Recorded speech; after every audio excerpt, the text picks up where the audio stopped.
give me a high level. What the heck is happening with F1 or Formula One in racing in Vegas, and why is the city a little more chaotic than it normally would be? Give me the high level. Oh, the Formula One, Heineken Silver Las Vegas Grand Prix Formula One is a project like none other, especially for us here locally in the Las Vegas Valley. It's been amazing to work on, and the energy in the valley has been amazing. The amount of work effort, the people that have been involved in it, not just the construction side or the design side, but all the local community leaders, the other properties that are involved. It's been an absolute tremendous honor for Penta Building Group, including myself, to be involved in this type of project. Yeah, you're doing so much cool stuff, and it's just wild. You're in downtown Las Vegas. Folks are going to be racing on the Strip if people aren't aware of this, which is a really wild thing to think about. And I'd love to hear a bit more about that. Like, can you give me some details of the project itself? Like, what's the scope? What's the size? What are you actually building right now? Yeah, I get asked this question a lot during the AU. Like, what are you doing at F1?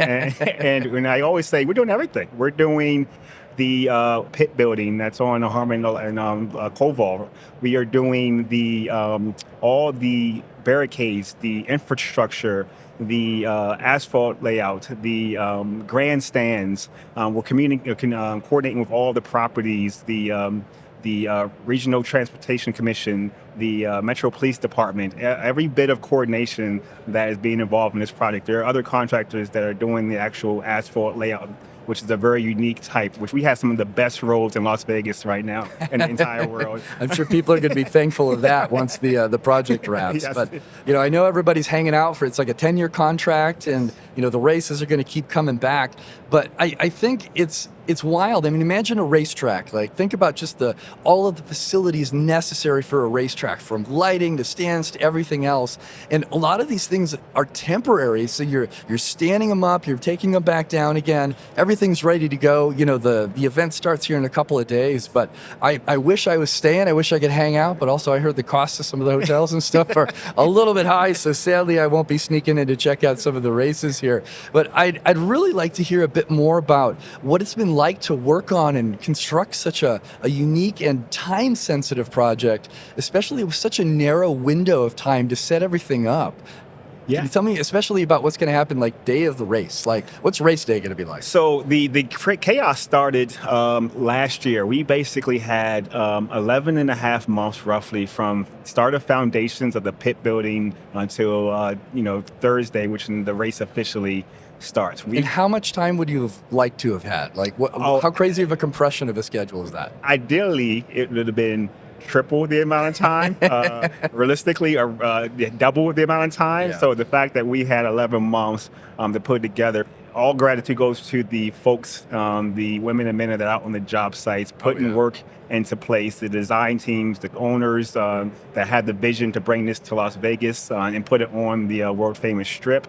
I'm not involved necessarily in the day-to-day details. I am involved at a higher level, but we have folks working 24/7 from the day one to make this thing happen. Last night was the first time we actually, what they call the hot track, which is when they close down all the streets and the track is live for the cars to be on. That whole practice, we've been practicing for about 6 months now. So for that time, we have 3 opportunities to get it right. Yeah. So it's been amazing to see that the practice that we've had to do to put the temporary bridges in, close the streets down, open it back up so all the traffic can still flow through. We want to minimize the disruption on the Las Vegas Strip as much as possible, but there are things we want to do to make sure everybody is safe and the quality of work is put into place. So that's been amazing, but it's really the people. I'm always amazed at what we can do when we work together, put our minds to it. People from different companies, different entities, right? We've ultimately different goals, but at the end of the day, we have this common goal of making the best experience for all the people that come to Las Vegas to see the F1 race. Oh, for sure, man. And it's incredible to think about the sheer scale of what you're doing. And it's so cool that you've been practicing this stand-up and takedown for 6 months, but the precision that must be required to achieve this and, of course, achieve the levels of safety that you require, because this isn't just a normal construction project. There's going to be a race here. I mean, like, F1 one, like these cars are not going slow. This is not a casual drive around the Las Vegas Strip. And, I'm jealous that you're going to be able to hang out and see some of this stuff. Maybe I'll get you to sneak me in your duffel bag or something. Like, oh, Eric pops out and we'll, check out the race because it's going to be very cool. So I'd like to hear a little bit more about the that coordination effort that you were talking about. So I know you said it's citywide and there's so many different companies and industries and just folks that have to come together, and especially on race day in a really time sensitive and short amount of time. How have you managed the coordination of something at such a scale, especially when the requirements are so precise? I've been in Las Vegas for 18 years and worked on some amazing projects. This by far is the most coordination that has been had, because usually we're in a contained environment on a one job site. We're working with the different public entities, inspectors, other trade partners and designers.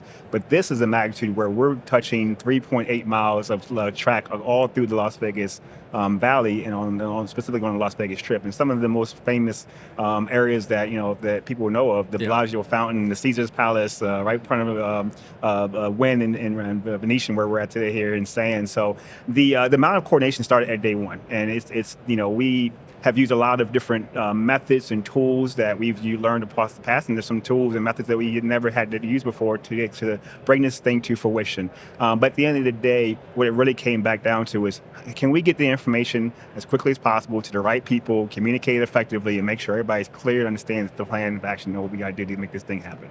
So that's been amazing.